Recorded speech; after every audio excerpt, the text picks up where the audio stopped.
You guys how to use this application here like a pro stating.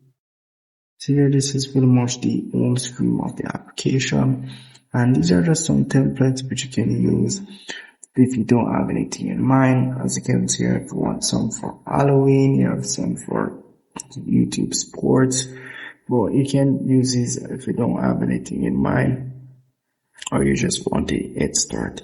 However, you can tap on the plus icon here to pretty much go ahead and start creating your own thumbnail, your YouTube thumbnail, or if you want to customize your size, set the customizer ratio, you can do that as well.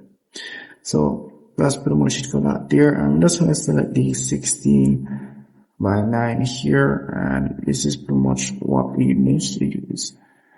So here you can pretty much add your background, your art, text, and also your effect this year as well. As you can see, you can change the background to my liking, increase the transparency on that image, and also add that image if I want as well. So it will pretty much just go to my gallery section and you can go there and select whichever image I want. And once you're done, you pretty much can just tap on the save icon at the top right hand corner here. And it will ask if you want to save image and also save design. So whichever one you choose, it's pretty much the same thing. So once you have done that, you can pretty much just exit it and it will just load up an ad. So all I have to do is just exit it, and once the ads is finished, pretty much good to go.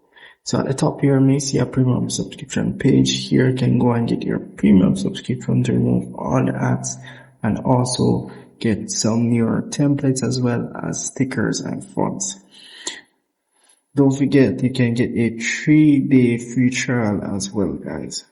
So that's really pretty much it for this application. If I missed anything at all, comment below. I'd love to see you in the next one. Stay tuned.